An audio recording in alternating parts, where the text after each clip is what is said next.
এনায়েতুল্লাহ আব্বাসী বলেন, চরমোনাই পীর বলেন, তারা সেই অর্থে সবাই রাজাকার। এবং আসসালামু আলাইকুম রহমতুল্লাহ। প্রিয় দর্শক, রাঙ্গাবালী মিডিয়ার পক্ষ থেকে আপনাদের সবাইকে স্বাগতম। প্রিয় দর্শক, আজকে আপনাদের সামনে এই যে আমাদের কথাকথিত বিচারপতি শামসুদ্দিন চৌধুরী মানিক, এই শামসুদ্দিন চৌধুরী মানিক বসছে, সে রাজনৈতিক বিষয় নিয়ে আলোচনা করবে, এই জন্য বসছে জনাব রনি সাহেবের সাথে। কিন্তু এই রনি সাহেবের সাথে বসে সে, আমি গর্বের সাথে বলতে চাই, আমি সাইদিকে ফাঁসি দিয়েছিলাম, শুধু এইটুকুই বলি। রাজাকারের বাচ্চা, রাজাকারের নাতিপুতি শব্দগুলো এত নিষ্ঠুরভাবে, নির্মমভাবে বলছিলেন, আমার আসলে মেজাজ ঠিক রাখাটাই আসলে খুব কঠিন বিষয় হয়ে যাচ্ছিল। আমি বারবার শুধু ইন্না নিল্লাহ বলছি। এনায়েতুল্লাহ আব্বাসী রাজাকার। আমি অত্যন্ত বিনয়ের সঙ্গে, উনি যেহেতু still he's a justice, retired whatever maybe, he's always justice. আমার প্রথম কথা হলো যে ডক্টর এনায়েতুল্লাহ আব্বাসীর জন্ম 1977 সনে, মহান মুক্তিযুদ্ধের 7 বছর পরে। এই ডক্টর এনায়েতুল্লাহ আব্বাসী কি করে রাজাকার হন? এই রনি সাহেবের সাথে বসে সে চরমোনাই পীর সাহেব এবং এনায়েতুল্লাহ আব্বাসী সাহেবকে সে যে সমস্ত কথা বলতেছে, এই কথাগুলার কি ভিত্তি আছে তার কাছে? একটা লোক 1977 সালে জন্মগ্রহণ করার পরেও সে যদি হয় যুদ্ধ অপরাধী অথবা রাজাকার, তাই শামসুদ্দিন চৌধুরী মানিক ও কেমনে এই রাজাকারী সংটা ওনাকে দিল? ডক্টর এনায়েতুল্লাহ আব্বাসী কেমনে রাজাকার হয়? কি বলে যে রক্তগুলো ঝরলো, তার জন্য পুরাপুরি দায়ী এই তথাকথিত রাজাকারের বাচ্চারা, যারা রাস্তায় নেমেছে আন্দোলন নামে। উনি শেখ হাসিনার পাও চাটবে, শেখ হাসিনার পাও চাটা গোলাম, শেখ হাসিনার পাও চাটবে। কিন্তু এখানে এনায়েতুল্লাহ আব্বাসী এবং চরমোনাই পীর সাহেবের মতো লোক কেন আসবে?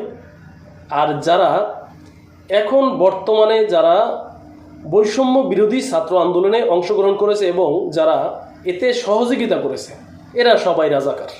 প্রিয় দর্শক, আমি একটা জিনিস বুঝি না, যে বৈষম্য বিরোধী ছাত্র আন্দোলনের বাংলাদেশের সব লোক এই আন্দোলনের সাথে জড়িত।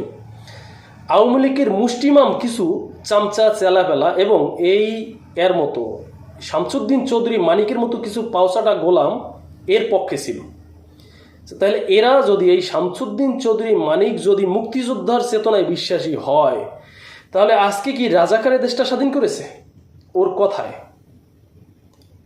আরে বেটা, তুই হইলি রাজাকার, তুই তো অটো মুক্তিযোদ্ধা।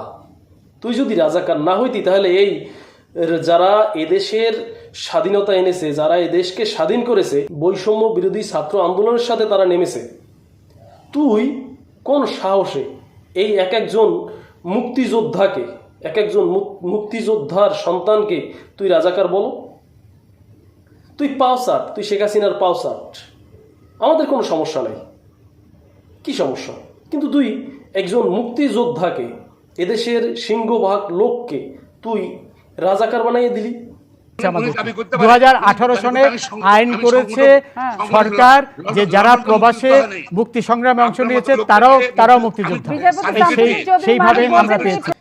তুই একজন বিচারপতি, তোর কথার কিছু মাপকাঠি থাকা উচিত, কিন্তু তুই মাপকাঠি ছাড়া কিভাবে কথা বলিস? এদেশের সব মানুষ কি যুদ্ধ অপরাধী? সব মানুষ কি রাজাকার?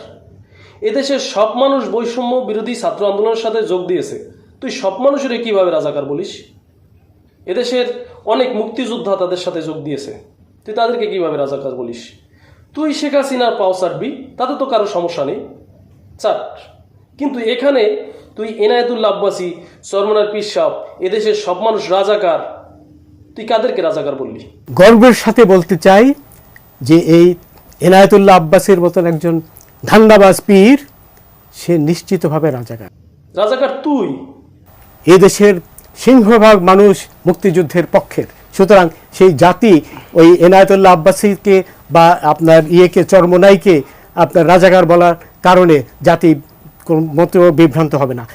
জিয়াউর রহমান ছিল নাম্বার 1 রাজাকার, দেশের স্বাধীনতার ঘোষক। সে তো পাকিস্তানের দালালি করেছে পশ্চিমবাংলায় গিয়ে, এটি তো প্রতিষ্ঠিত সত্য আজ। আরে বেটা, তুই হলি রাজাকার কোন সূত্রে? যেই সূত্রে পশ্চিমা পাকিস্তানি বাহিনীরা তোর মাকে তুলে নিয়ে গিয়েছিল, সেই সূত্রে তুই পাকিস্তানি। আর তুই এদেশের সব মানুষকে রাজাকার বলিস। প্রিয় দর্শক, আজ এ পর্যন্তই। আপনারা সকলে ভালো থাকবেন, সুস্থ থাকবেন। আল্লাহ হাফিজ।